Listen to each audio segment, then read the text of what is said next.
Hello everyone, examiners के इस video में आपका स्वागत है। एसएससी सीजीएल 2025 जीके जीएस के रैपिड फायर में आज हम लोग पढ़ेंगे एंशिएंट हिस्ट्री के सभी इंपॉर्टेंट क्वेश्चन। तो प्लीज़ वीडियो स्टार्ट करने से पहले एक बार लाइक, शेयर एंड सब्सक्राइब जरूर करें। इस सीरीज से आपको एक बेनिफिट ज़रूर होगा कि आप बहुत कम समय में पूरे पीवाईक्यू को आराम से आप रिवाइज कर पाएंगे। तो चलिए आज का वीडियो स्टार्ट करते हैं एंशिएंट हिस्ट्री के पहले क्वेश्चन से। पहला क्वेश्चन है, भीमबेटका पुरापाषाण काल का एक प्रसिद्ध स्थल है, वह भारत के किस प्रदेश में स्थित है? भीमबेटका मध्य प्रदेश में स्थित है। ठीक है, यह आपके सीजीएल 2023 में टियर 2 में पूछा गया है। नेक्स्ट है, प्राचीन भारतीय इतिहास के किस काल में मिट्टी के बर्तनों का पता लगाया गया था? तो मिट्टी के बर्तन नवपाषाण काल में पता लगाए गए थे। पूर्व ऐतिहासिक स्थल, मिट्टी के सतहों पर खुर के निशान हूफ मार्क्स के रूप में मवेशियों के पालन का पुरातात्विक प्रमाण प्रदान करता है। यह है महगढ़ा। महगढ़ा में पूर्व ऐतिहासिक स्थल है महगढ़ा, जहाँ की मिट्टी के सतह पर जानवरों के खुर के निशान हूफ मार्क्स के रूप में मवेशियों के पालन का पुरातात्विक प्रमाण प्रदान करता है। प्रारंभिक मनुष्यों द्वारा उपयोग किए जाने वाले माइक्रोलिथ्स, यह क्या थे? पत्थर के औजार थे। माइक्रोलिथ्स छोटे छोटे पत्थर के औजार होते थे। भारत में पुरातात्विक महत्व का एक पुरापाषाण स्थल है हुणासागी। पुरातात्विक महत्व का पुरापाषाण स्थल है हुणासागी। कई बार पूछा गया है सेल्ट। सेल्ट एक नवपाषाणकालीन उपकरण है। सेल्ट एक नवपाषाणकालीन उपकरण है। ऐतिहासिक काल के प्राग ऐतिहासिक काल के पहले युग को पुरापाषाण काल कहा जाता है। प्राग ऐतिहासिक काल के पहले युग को पुरापाषाण काल कहते हैं। पुरातात्विक स्थल पर गर्त आवास के प्रमाण बुर्जहोम में है। बुर्जहोम में गर्त आवास के प्रमाण मिले हैं। यह भी कई बार रिपीट हो चुका है।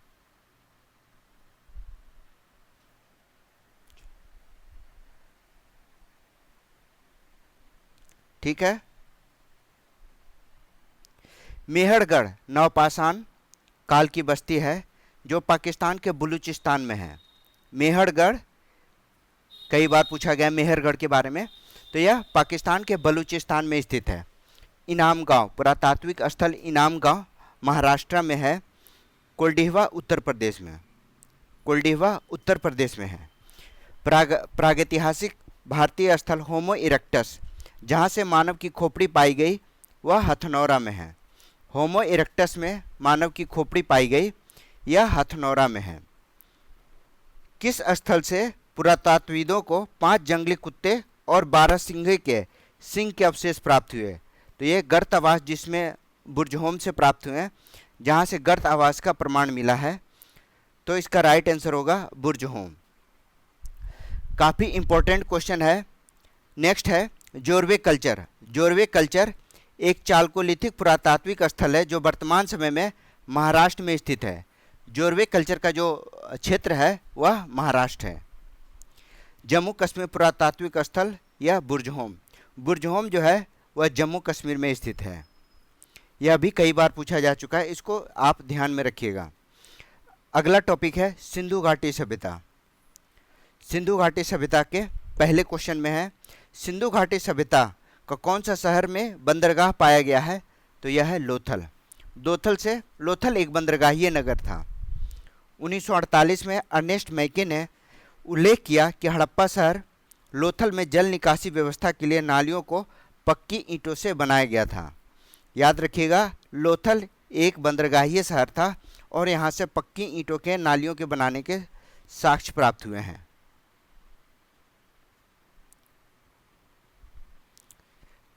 अगला सवाल है, सिंधु घाटी सभ्यता के किस स्थल से विशाल स्नानागार द ग्रेट बाथ प्राप्त हुआ है? तो यह है मोहनजोदड़ो से द ग्रेट बाथ के साक्ष्य प्राप्त हुए हैं। हड़प्पा का सभ्यता का स्थल अफगानिस्तान में है, तो यह है सोर्तुगई अफगानिस्तान में स्थित है। मोहनजोदड़ो में मिले महास्नानागार को प्राकृतिक चारकोल की परत चढ़ाकर जलरोधी बनाया गया है। जो प्राकृतिक चारकोल था उसकी परत चढ़ाई गई है जिससे वह जलरोधी बन पाया है। लगभग 2500 साल पहले सिंधु नदी को ईरानियों द्वारा हिंदोस कहा गया था। सिंधु नदी को ईरानियों के द्वारा हिंदोस कहा गया था। कब? लगभग 2500 साल पहले। दैमाबाद नामक प्रागैतिहासिक स्थल महाराष्ट्र में स्थित है। दैमाबाद महाराष्ट्र में स्थित है। धौलावीरा शहर हड़प्पा सभ्यता से संबंधित है। हड़प्पा सभ्यता के लोगों को वर्तमान राजस्थान वाले क्षेत्र से धातु मिली थी, वह है तांबा। यह भी इम्पोर्टेंट क्वेश्चन है। तांबा का जो क्षेत्र रहा है वह राजस्थान रहा है हड़प्पा के समय में। हड़प्पा सभ्यता में खुदाई से टेराकोटा हल model, terracotta model of plough, यह वनवाली में मिला है।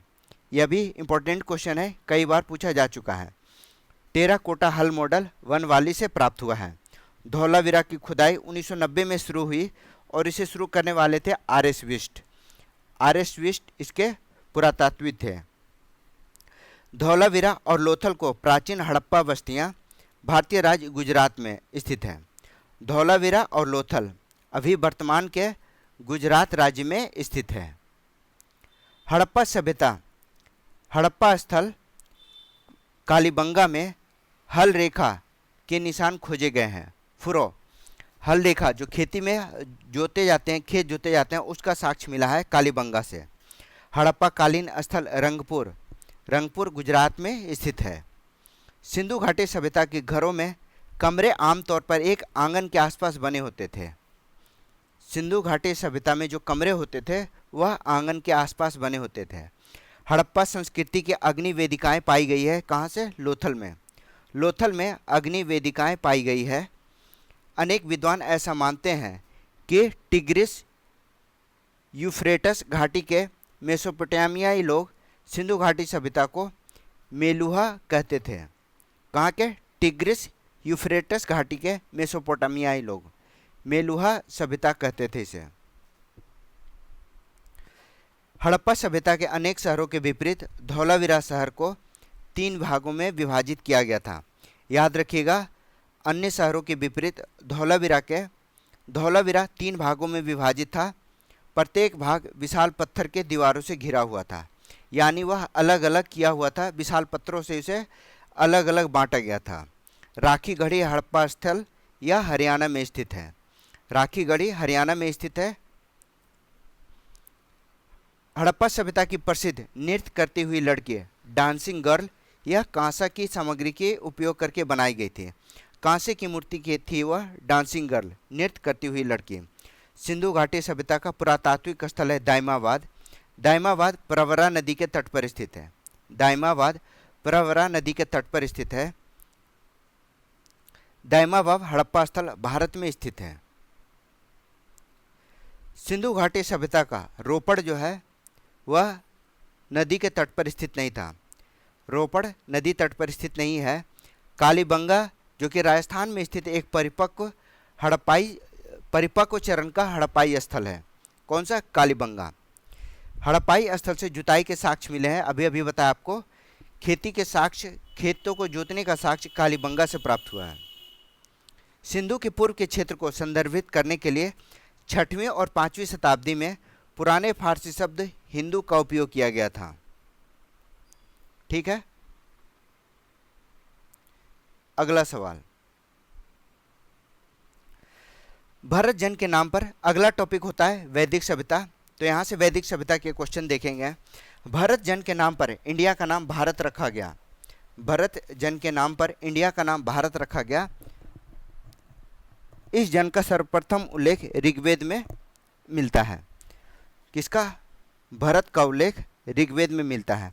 कई बार क्वेश्चन पूछा जा चुका है, तो याद रखिएगा, भरत जन के नाम पर इंडिया का नाम भारत रखा गया था। इस जन का सर्वप्रथम उल्लेख ऋग्वेद में मिला है।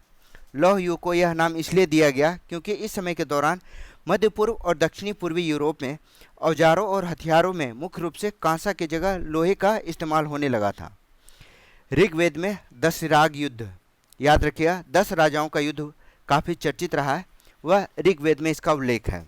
बुरी आत्माओं और बीमारियों से बचने के लिए जादू, टोना, तंत्र मंत्र इत्यादि का उल्लेख अथर्ववेद में किया गया है। आर्यों की जो प्रमुख सामाजिक इकाई थी वह जन थी। उत्तर वैदिक काल में वैश्य वर्ण मुख्य रूप से खेती, पशुपालन और व्यापार का काम करता था। उत्तर वैदिक काल में वैश्य मुख्य रूप से खेती, पशुपालन और व्यापार जैसे काम करते थे। विपाशा व्यास नदी का प्राचीन नाम था। वैदिक आर्य सप्त सिंधु नामक क्षेत्र में रहते थे। काफ़ी इंपॉर्टेंट सवाल है। वैदिक आर्य सप्त सिंधु नामक क्षेत्र में रहते थे, जिसका अर्थ था 7 नदियों वाला अपवाहित क्षेत्र। 7 नदियों में एक झेलम नदी है और इसका प्राचीन नाम था वितस्ता। ठीक है। अगला सवाल है, संगीत किस वेद से संबंधित है? तो संगीत सामवेद में। सामवेद जो है वह संगीत का स्रोत है। सबसे पुराना वेद ऋग्वेद है। पुरुष सूक्त ऋग्वेद के एक मंत्र संग्रह सूक्त है। प्राचीनकालीन चतुराश्रम 4 आश्रम व्यवस्था के अनुसार पारिवारिक अवधि के लिए गृहस्थ पद का प्रावधान किया गया है। गृहस्थ पद पारिवारिक अवधि के लिए है। वेद ऋषि कपिल का संबंध भारतीय दर्शन के सांख्य दर्शन से है। सांख्य संप्रदाय का संबंध वेद ऋषि कपिल से संबंधित है। ऋग्वेद 10 पुस्तक यानी मंडल में विभाजित है।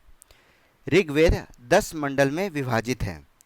आयुर्वेद ऋग्वेद का उपवेद है। याद रखिएगा, आयुर्वेद ऋग्वेद का उपवेद है। अगला सवाल है, ऋग्वेद में ऋषि विश्वामित्र और देवी के रूप में पूजी जाने वाली 2 नदियों के बीच संवाद के रूप में एक भजन है। ये नदियाँ कौन सी हैं? तो यह नदियाँ हैं व्यास और सतलज। फिर से एक बार पढ़िएगा, ऋग्वेद में ऋषि विश्वामित्र और देवी के रूप में पूजी जाने वाली 2 नदियों के बीच संवाद के रूप में एक भजन है। ये नदियाँ हैं व्यास और सतलज। अथर्ववेद 20 खंडों का संग्रह है। ऋग्वेद में जहाँ 10 मंडल हैं, वहीं अथर्ववेद में 20 मंडल का संग्रह किया गया है।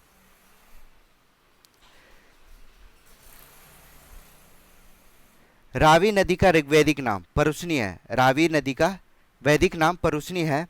वेदांग के संदर्भ में अनुष्ठान कल्प को दर्शाता है।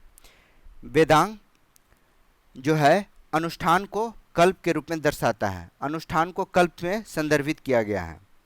एक समय पर वैदिक सभ्यता में राजा को गोपति कहते थे, जिसका अर्थ है मवेशियों का स्वामी। राजा को गोपति कहते थे, जिसका अर्थ है मवेशियों का स्वामी। भारत में वैदिक सभ्यता सरस्वती नदी के किनारे विकसित हुई थी। वैदिक सभ्यता सरस्वती नदी के किनारे विकसित हुई थी। अगला सवाल है, अगला टॉपिक शुरू होता है महाजनपद। महाजनपदों का उदय, इमरजेंस ऑफ महाजनपद। मगध महाजनपद जो कि गंगा और सोन नदियों से घिरा हुआ था। वज्जी महाजनपद की राजधानी वैशाली थी। राजगिरी मगध महाजनपद की प्रथम राजधानी थी। याद रखिएगा, राजगिरी मगध महाजनपद की प्रथम राजधानी थी। मगध प्राचीन भारत का पहला साम्राज्य है जिसमें युद्ध के लिए बड़े पैमानों पर हाथियों का उपयोग किया जाता था। बड़े पैमाने पर हाथी मगध में उपयोग किए जाते थे। भगवान गौतम बुद्ध के जीवन काल के दौरान 7वीं और 6वीं शताब्दी ईसा पूर्व में 16 महाशक्तियाँ महाजनपद अस्तित्व में आई थी। याद रखिएगा, 16 महाजनपद महात्मा बुद्ध के काल में थी जो कि अस्तित्व में आई थी। बौद्ध ग्रंथ है अंगुत्तर निकाय। अंगुत्तर निकाय में कुल 16 महाजनपदों का उल्लेख करता है। प्राचीन चंपा शहर को अंग महाजनपद की राजधानी माना जाता है। प्राचीन चंपा शहर को अंग जनपद की राजधानी माना जाता है। अब आगे हम लोग पढ़ेंगे, नेक्स्ट टॉपिक है मगध का उत्कर्ष, इमरजेंस ऑफ मगध। मौर्य वंश ने नंद राजवंश के बाद मगध पर शासन किया था। नंद वंश के बाद मौर्य वंश का शासन हुआ था। बिंबिसार अवंती के राजा के उपचार के लिए राजवैद्य जीवक को भेजा था। मगध सम्राट बिंबिसार ने अंग को अपने साम्राज्य का हिस्सा बनाया था। मगध सम्राट बिंबिसार ने अंग को अपने साम्राज्य का हिस्सा बनाया था। बिंबिसार हर्यक वंश के राजा थे। प्रसिद्ध चिकित्सक जीवक की नियुक्ति बिंबिसार के दरबार में की गई थी? यह सभी क्वेश्चन इंपॉर्टेंट है, इसको जरूर नोट करके रखिएगा। प्रसिद्ध चिकित्सक जीवक की नियुक्ति बिंबिसार ने की थी, बिंबिसार के दरबार में की गई थी। हर्यक वंश से पहले मगध के पहले शासक बिंबिसार थे। हर्यक वंश से पहले मगध के पहले शासक बिंबिसार थे। नंद वंश का अंतिम शासक घनानंद था। हर्यक वंश का शासक अजातशत्रु बिंबिसार का पुत्र था। अजातशत्रु बिंबिसार का पुत्र था। अगला सवाल है, 4वीं शताब्दी ईसा पूर्व में मगध की राजधानी पाटलिपुत्र स्थानांतरित कर दिया गया था। नेक्स्ट टॉपिक है जैन धर्म, बौद्ध धर्म और भागवत धर्म। जैनों के अंतिम तीर्थंकर कौन थे? वर्धमान महावीर। वर्धमान महावीर जैनों के अंतिम तीर्थंकर थे। भगवान महावीर को मोक्ष स्थान पावापुरी में प्राप्त हुआ था। ज्ञात्रिक या छात्रिक क्षत्रिय वंश के प्रमुख थे कौन? वर्धमान महावीर।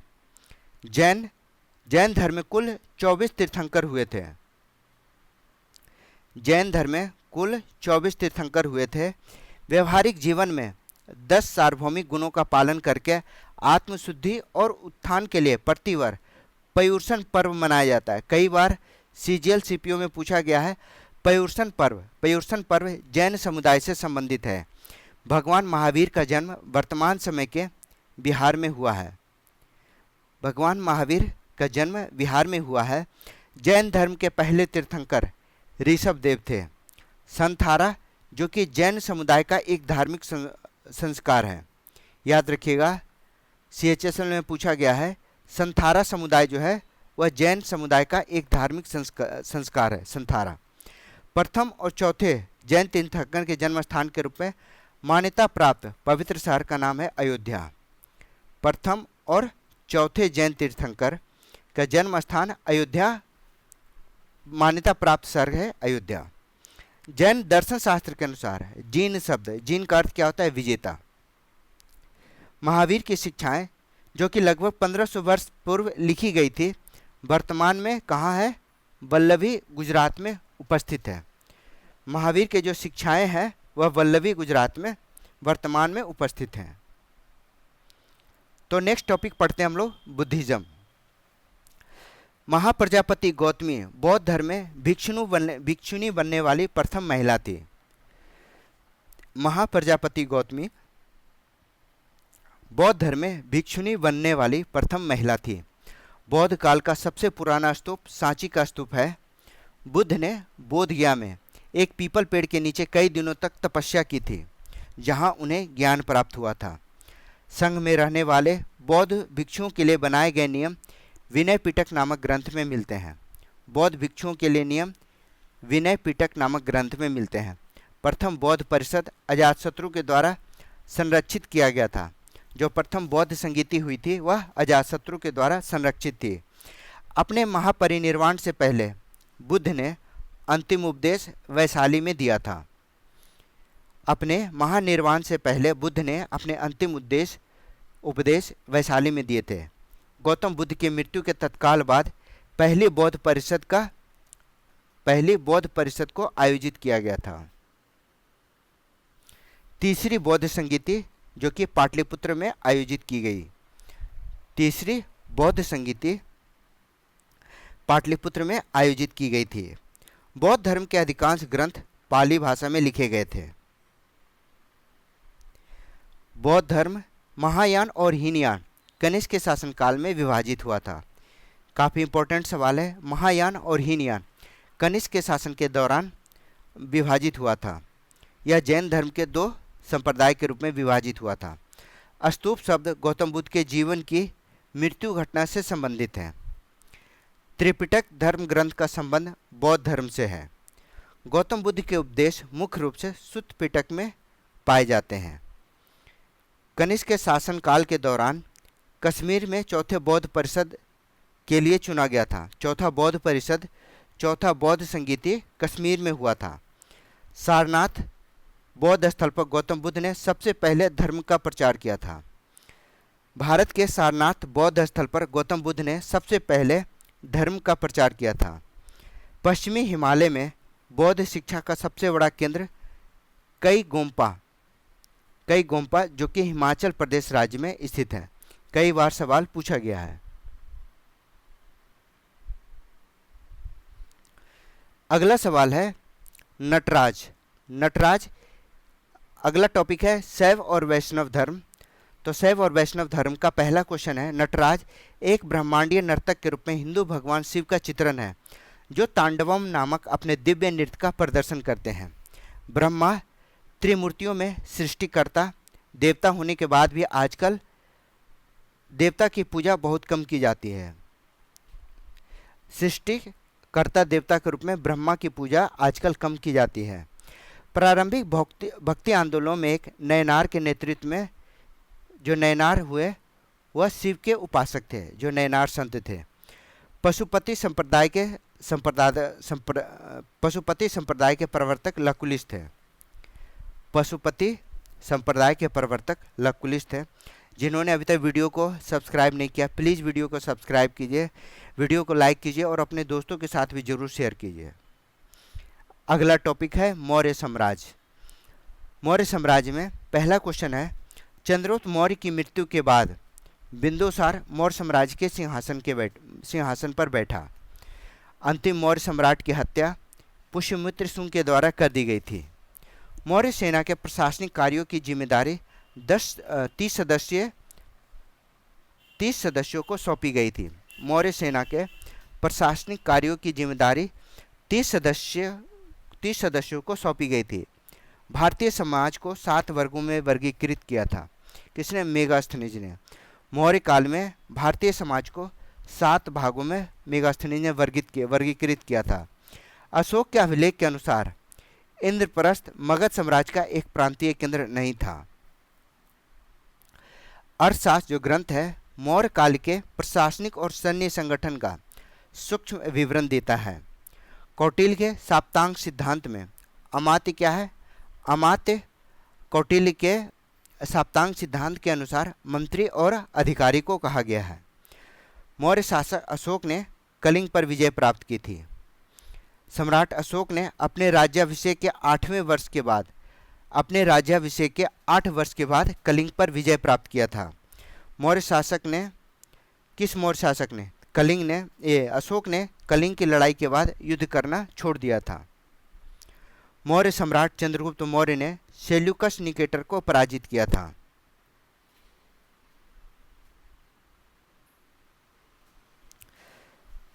चंद्रगुप्त मौर्य ने 322 ईसा पूर्व में कौटिल्य की सहायता से अंतिम नंद शासक घनानंद को पराजित किया था। याद रखिएगा, 322 ईसा पूर्व में कौटिल्य की सहायता से अंतिम नंद शासक घनानंद को पराजित किया था। किसने?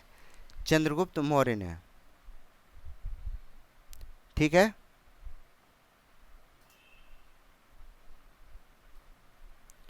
अगला सवाल है, मौर्य साम्राज्य का संस्थापक कौन था? चंद्रगुप्त मौर्य मौर्य साम्राज्य का संस्थापक था। समाहर्ता नामक जो अधिकारी था उसका कार्य क्या था? उसका कार्य था कर यानी टैक्स वसूलना। समाहर्ता टैक्स वसूलने का काम करता था। जेम्स प्रिंसेप ने 1837 में पहली बार ब्राह्मी लिपि को समझा था। कई बार क्वेश्चन पूछा गया है। जेम्स प्रिंसेप ने 1837 में पहली बार ब्राह्मी लिपि को समझा था। ब्राह्मी लिपि सभी आधुनिक भारतीय लिपि की जननी मानी जाती है। सभी आधुनिक भारतीय लिपि की जननी मानी जाती है। मौर्य राजवंश का अंतिम शासक बृहद्रथ था। कई बार पूछा गया है। सम्राट अशोक ने कलिंग के युद्ध के बाद से बौद्ध धर्म को अपना लिया था। मौर्य राजवंश से संबंधित नहीं था। कौन था? बिंबिसार। चंद्रगुप्त ने भारत में मौर्य साम्राज्य की स्थापना की थी। अशोक अपनी प्रजा और अधिकारियों के लिए पत्थर की सतहों पर अपने संदेश उत्कीर्णित किए थे। पुष्यमित्र शुंग अंतिम मौर्य सम्राट की हत्या पुष्यमित्र शुंग के द्वारा की गई थी। अशोक के कांधार अभिलेख में जिसकी खोज 1958 में की गई थी। अशोक के कांधार अभिलेख की खोज 1958 में की गई। अगला सवाल है, भारत के प्राचीन इतिहास के संदर्भ में अशोक स्तंभ का संबंध कहाँ से है? तो यह सांची से है। जो अशोक स्तंभ है वह सांची में स्थित है।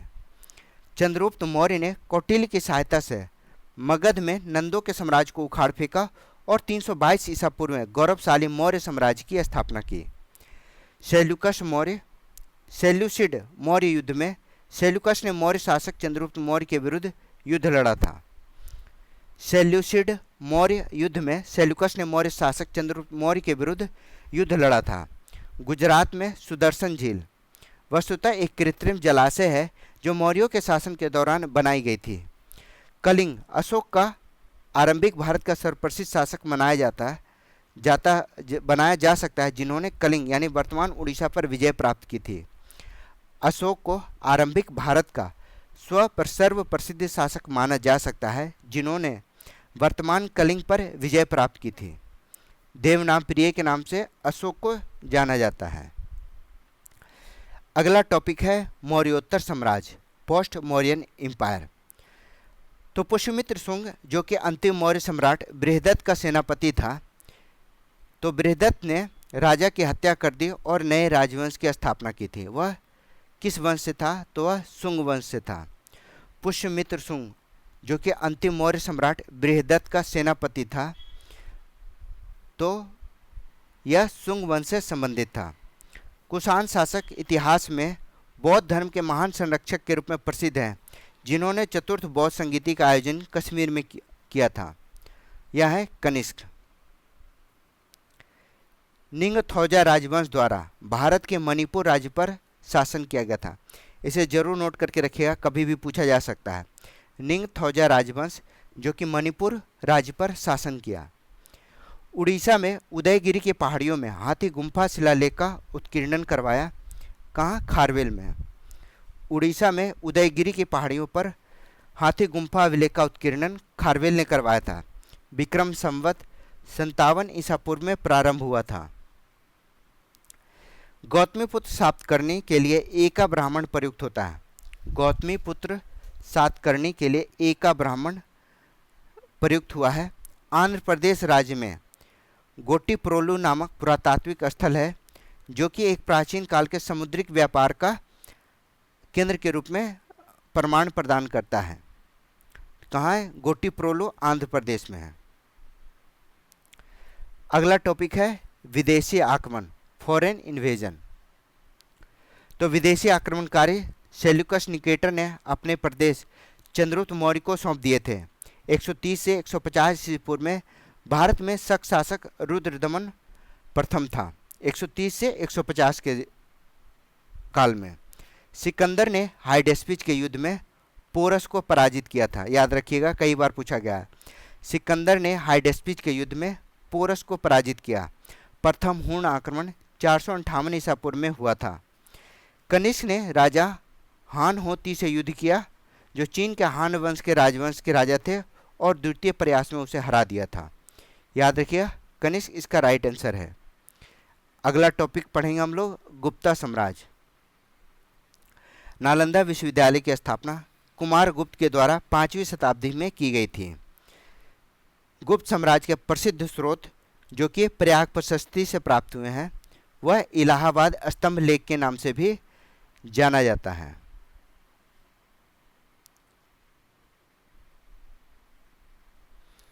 गुप्त काल को प्रारंभ करने का श्रेय चंद्रगुप्त प्रथम को जाता है। वकाटक वंश का सीधा संबंध चंद्रगुप्त द्वितीय से था। वकाटक साम्राज्य की महारानी प्रभावती गुप्त कुबेर नागा और चंद्रगुप्त द्वितीय की बेटी थी। प्रभावती गुप्त जो थी वह वकाटक साम्राज्य की महारानी थी। वह चंद्रगुप्त द्वितीय की पुत्री भी थी, प्रभावती गुप्त। ताम्रलिप्ति प्राचीन भारत का एक महत्वपूर्ण बंदरगाहीय शहर था। गुप्त शासकों के अधीन प्रशासन के संबंध में भुक्ति शब्द का प्रयोग एक प्रांत के रूप में हुआ था। गुप्त प्रशासन के संदर्भ में विधि एक प्रशासनिक इकाई थी। गुप्त शासक चंद्रगुप्त प्रथम ने लिच्छवी वंश की लड़की से विवाह किया था। लिच्छवी वंश से इनका वैवाहिक संबंध था। 319 से 550 ईसा पूर्व के बीच गुप्त राजवंश ने भारत पर शासन किया था। 319 से 550 ईस्वी पूर्व 319 से 550 ईस्वी के बीच गुप्त राजवंश ने भारत पर शासन किया। चंद्रगुप्त प्रथम का उत्तराधिकारी कौन था? समुद्रगुप्त। गुप्त राजवंश का वह पहला शासक जिसने महाराजा धीराज की पदवी धारण की वह था चंद्रगुप्त। चंद्रगुप्त ने महाराजा धीराज की पदवी धारण की थी। गुप्त शासकों ने हलीव कर नाम का एक कर लगाया था जो हल रखने वाले प्रत्येक कृषक को भुगतान करना होता था। क्या नाम था उसका? हलीव कर। चीनी यात्री सुंगयून 518 ईस्वी में भारत आया था। कहाँ का यात्री था? तो यह चीन का यात्री था, सुंगयून। 6ठी शताब्दी के शुरुआत में भारत की यात्रा पर आने वाले चीनी यात्री सुंगयून थे। तो नेक्स्ट टॉपिक है गुप्तोत्तर साम्राज्य, पोस्ट गुप्ता एम्पायर। हर्षवर्धन के शासनकाल में चीनी यात्री हुएनसांग ने भारत की यात्रा की थी।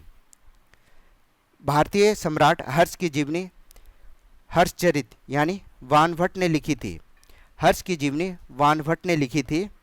राजा शशांक जिनके विरुद्ध हर्षवर्धन ने युद्ध की घोषणा की थी वह गौड़ साम्राज्य के शासक थे। चीनी तीर्थयात्री जो बौद्ध ग्रंथों की तलाश में भारत आया था उसका नाम था हुएनसांग। चालुक्य शासक पुलकेशिन की हर्षवर्धन पर विजय का वर्ष 618 ईस्वी था। पुलकेशिन के हर्षवर्धन पर विजय का वर्ष 618 ईस्वी था। राजा हर्षवर्धन ने अपने भाई राज्यवर्धन की मृत्यु के बाद थानेश्वर और कन्नौज के सिंहासन पर प्रभुत्व स्थापित किया था। राजा हर्षवर्धन ने अपने भाई राज्यवर्धन की मृत्यु के बाद थानेश्वर और कन्नौज के सिंहासन पर प्रभुत्व स्थापित किया।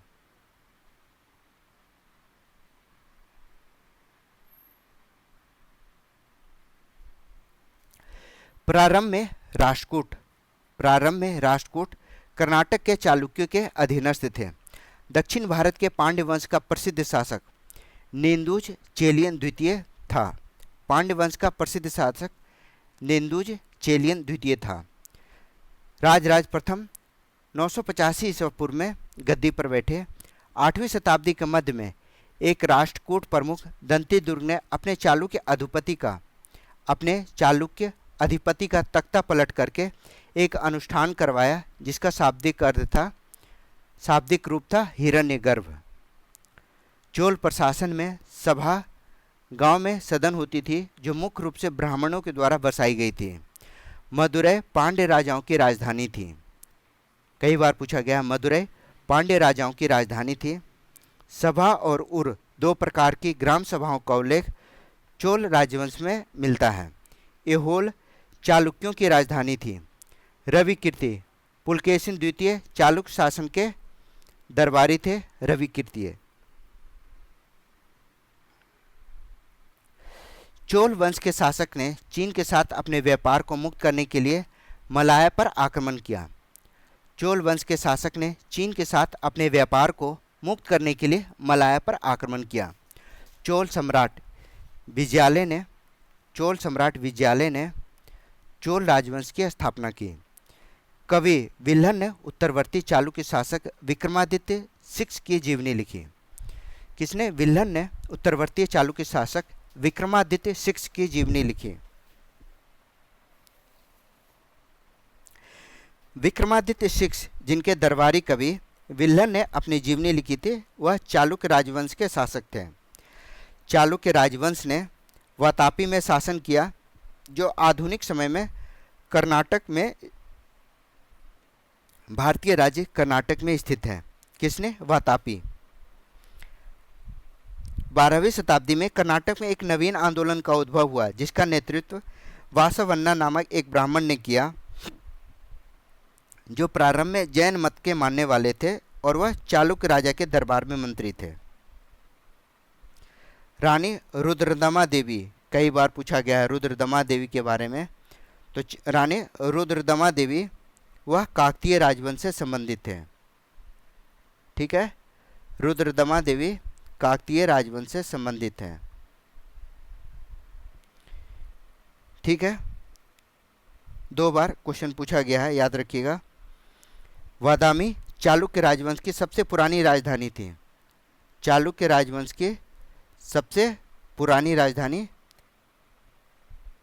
बादामी रही थी। गौतमी सातकर्णी सातवाहन साम्राज्य के महानायक शासक थे 2री शताब्दी में।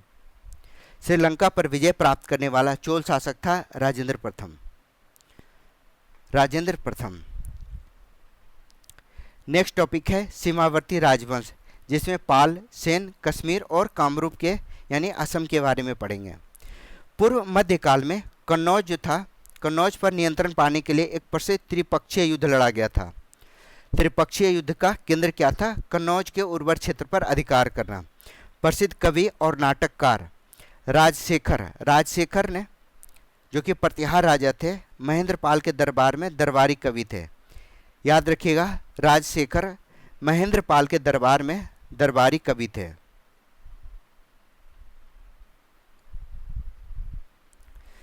अगला सवाल है, किसने विक्रमशिला विश्वविद्यालय की स्थापना राजा धर्मपाल ने की थी? आप देख लो कितने बार रिपीट है। विक्रमशिला विश्वविद्यालय की स्थापना राजा धर्मपाल ने की थी। विक्रमशिला विश्वविद्यालय का जो क्षेत्र है वह बिहार के भागलपुर के आसपास का क्षेत्र है। असम, जो कि कामरूप का प्राचीन नाम है। वर्मन राजवंश के भास्कर वर्मन ने कामरूप क्षेत्र पर शासन किया था। याद रखिए, वर्मन राजवंश के भास्कर वर्मन ने कामरूप पर शासन किया था। 9वीं शताब्दी में प्रसिद्ध विक्रमशिला विश्वविद्यालय की स्थापना धर्मपाल ने की थी। ओदंतपुरी एक शिक्षा का केंद्र था जो कि बिहार में स्थित है। पाल राजवंश का संस्थापक गोपाल था। नेक्स्ट टॉपिक है राजपूत काल। खजुराहो के मंदिर चंदेल राजवंश के दौरान बनाए गए थे। सबसे प्रसिद्ध चाहमान या चौहान राजवंश थे, जिसका शासक था पृथ्वीराज तृतीय, जिन्होंने 1192 में अफगान शासक सुल्तान मोहम्मद गोरी ने जिसे हराया था। मध्य प्रदेश राज्य में 11वीं शताब्दी की भोजशाला की संरचना का निर्माण परमार राजवंश के संरक्षण में किया गया था। कहाँ? मध्य प्रदेश में। याद रखिएगा, भोजशाला की संरचना का निर्माण परमार राजवंश के संरक्षण में किया गया था।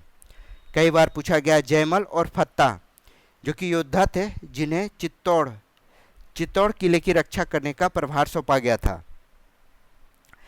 चंदेल राजवंश के राजा थे धंगदेव ने कंदरिया महादेव मंदिर का निर्माण कराया था। कंदरिया महादेव मंदिर का निर्माण कराया था किसने? धंगदेव ने।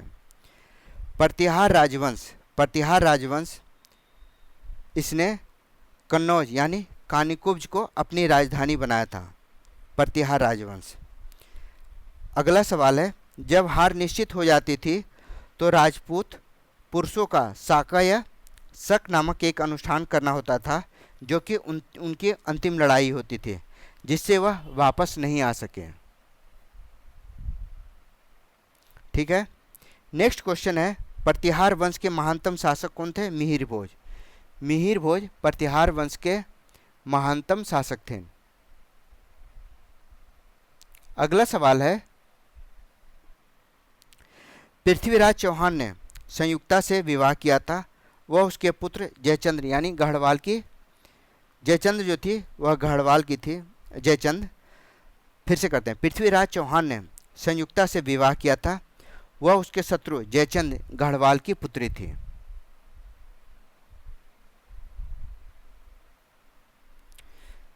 पृथ्वीराज चौहान के पिता का नाम क्या था? तो उनके पिता का नाम था सोमेश्वर चौहान।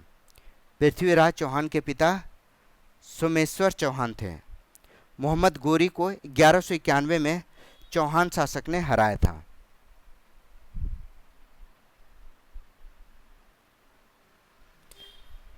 तो इस वीडियो में इतना ही करते हैं। नेक्स्ट टॉपिक में प्राचीन कालीन कला एवं साहित्य और अदर्स चैप्टर्स के बारे में पढ़ेंगे। एंशिएंट हिस्ट्री के बाकी जो साहित्य, कला और स्थापत्य हैं उसके बारे में पढ़ेंगे। वीडियो कैसा लगा कमेंट में ज़रूर बताइए। वीडियो को लाइक, शेयर और सब्सक्राइब जरूर कीजिए। मेरा नाम है Rahul Sinha. Thank you for watching.